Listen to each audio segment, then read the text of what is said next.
So I didn't always make my living from music.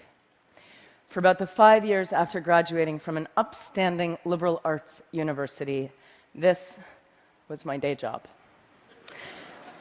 I was a self-employed living statue called the 8-Foot Bride, and I love telling people I did this for a job because everybody always wants to know who are these freaks in real life. Hello. I painted myself white one day, stood on a box, put a hat or a can at my feet, and when someone came by and dropped in money, I handed them a flower and some intense eye contact. And if they didn't take the flower, I threw in a gesture of sadness and longing as they walked away.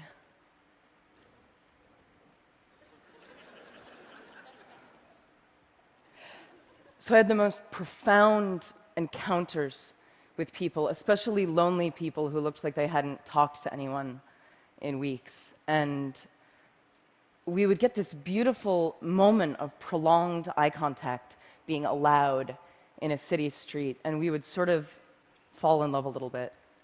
And my eyes would say, "Thank you, I see you." And their eyes would say, "Nobody ever sees me. Thank you." And I would get harassed. Sometimes people would yell at me from their passing cars, "Get a job!" And I'd be like, "This is my job." But it hurt because it made me fear that I was somehow doing something unjob-like and unfair, shameful. I had no idea how perfect a real education I was getting for the music business on this box. And for the economists out there, you may be interested to know I actually made a pretty predictable income, which was shocking to me given I had no regular customers, but pretty much $60 on a Tuesday, $90 on a Friday. It was consistent. And meanwhile, I was touring locally and playing in nightclubs with my band, the Dresden Dolls. This was me on piano, a genius drummer. I wrote the songs. And eventually, we started making enough money that I could quit being a statue. And as we started touring, I really didn't want to lose this sense of direct connection with people because I loved it. So after all of our shows, we would sign autographs and hug fans and hang out and talk to people.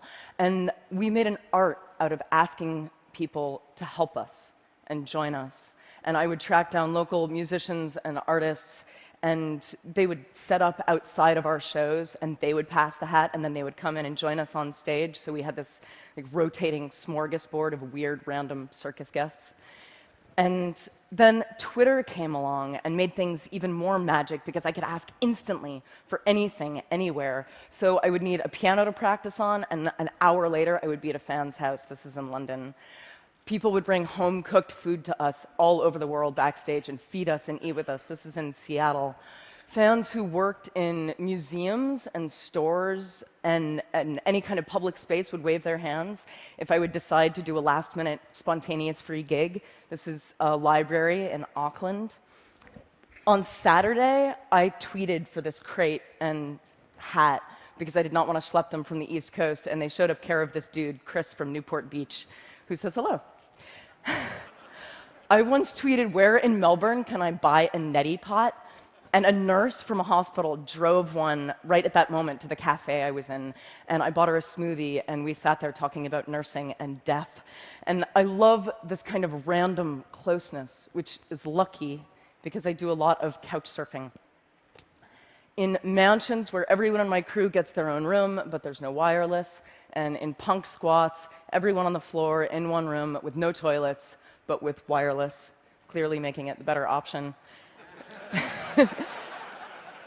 My crew once pulled our van up to a really poor poor Miami neighborhood, and we found out that our couch surfing host for the night was an 18-year-old girl still living at home, and her family were all undocumented immigrants from Honduras. And that night, her whole family took the couches, and she slept together with her mom so that we could take their beds. And I lay there thinking, these people have so little. Is this fair? And in the morning, her mom taught us how to try to make tortillas and wanted to give me a Bible. And she took me aside and she said to me in her broken English, "Your music has helped my daughter so much. Thank you for staying here. We're all so grateful." And I thought, this is fair. This is this. A couple months later, I was in Manhattan, and I tweeted for a crash pad, and at midnight, I'm ringing a doorbell on the Lower East Side, and it occurs to me, I've never actually done this alone.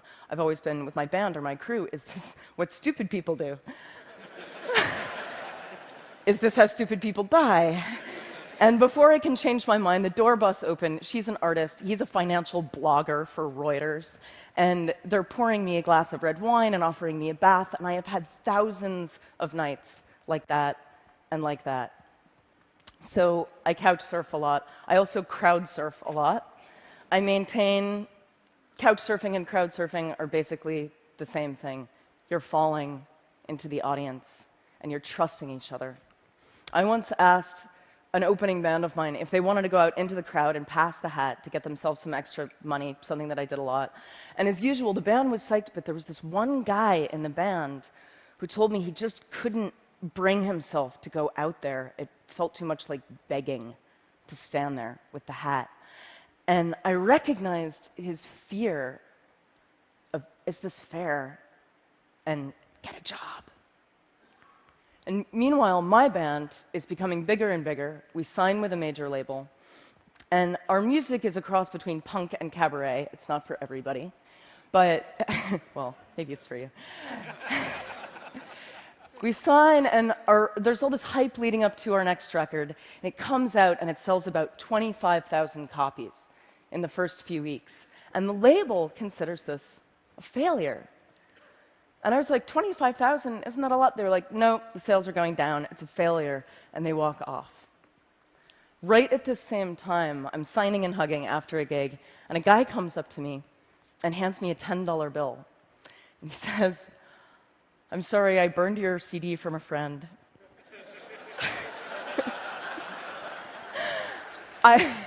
But I read your blog, I know you hate your label, I just want you to have this money.